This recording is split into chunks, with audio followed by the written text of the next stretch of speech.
বেড়েছিস, ব্যবস্থা করে দেব। জেলে বসেই ঠিক এ ভাষাতেই হুমকি ফোন শেখ শাহজাহানের। সন্দেশখালীর বহিষ্কৃত তৃণমূল নেতার বিরুদ্ধে বিস্ফোরক অভিযোগ। ইডির দ্বারস্থ সরবেরিয়ার মণ্ডল পরিবার।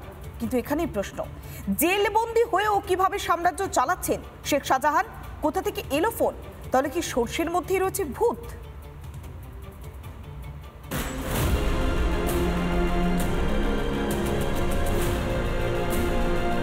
শেখ শাহজাহান জেলের থেকে হুমকি দিয়েছে মফিজুল মোল্লার ফোন থেকে। আমাকে বাড়িতে তো থাকতেই দিচ্ছে না, আমি তো বাজারে ভয়ে বেরোই না। জেলবন্দি শেখ শাহজাহানের বিরুদ্ধে ভয়ঙ্কর অভিযোগ। কারাগারে থেকেই শাসিয়ে যাচ্ছেন সরবেরিয়ার মণ্ডল পরিবারকে। এলাকায় দাপিয়ে বেড়াচ্ছে সন্দেশখালীর ত্রাস শাহজাহানের গুন্ডা বাহিনী। আতঙ্কে কার্যত ঘরবন্দি হয়ে থাকা মণ্ডল পরিবার দ্বারস্থ হয়েছে ইডি ও পুলিশের। শেখ শাহজাহান বলছি যে তোদের ব্যবস্থা করে দেবো, তোরা খুব বাড়বাড়ন্ত, তোদের খুব বিশাল বেড়েছিস, আমার নামে অনেক কিছু করেছিস, মার্কেটেও তো তোরা উল্টোপাল্টা কথাবার্তা উল্টোপাল্টা করছিস, এই নিয়ে আমাকে খুব প্রচণ্ড হুমকি দেয়। শাহজাহান মানেই অত্যাচার, এলাকায় এলাকায় গুন্ডামি, লুঠতরাজ।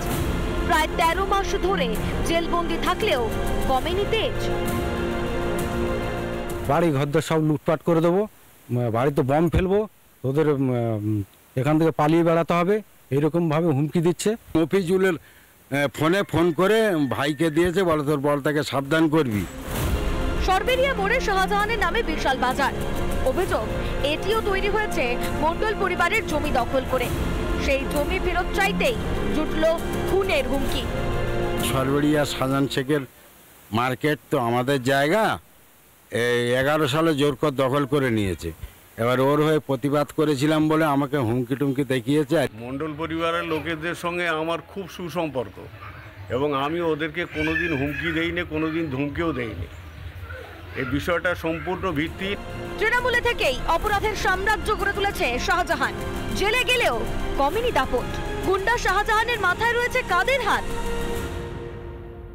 শাহজাহান জেলে বসে সব করছে, তাকে মোবাইল ফোন দেওয়া হয়েছে, বাকি সব মামলা অন্য রাজ্যে সরানো, অন্য রাজ্যে না সরালে হবে না। তিনি তো রয়েছেন জেলে, জেল থেকে তিনি কিভাবে ফোন ব্যবহার করতে পারছে এবং কার মোবাইল নাম্বার ইউজ করে এই ব্যবসায়ীকে হুমকি দিচ্ছে। সরবেরিয়া থেকে অর্ণব মৈত্র, রিপাবলিক বাংলা। নানা ধরনের কন্টেন্ট দেখার জন্য লাইক করুন, শেয়ার করুন আমাদের ফেসবুক পেজ, সাবস্ক্রাইব করুন আমাদের ইউটিউব চ্যানেল। পাশাপাশি অন্যান্য ব্রেকিং নিউজের জন্য অবশ্যই চোখ রাখুন রিপাবলিক বাংলায়।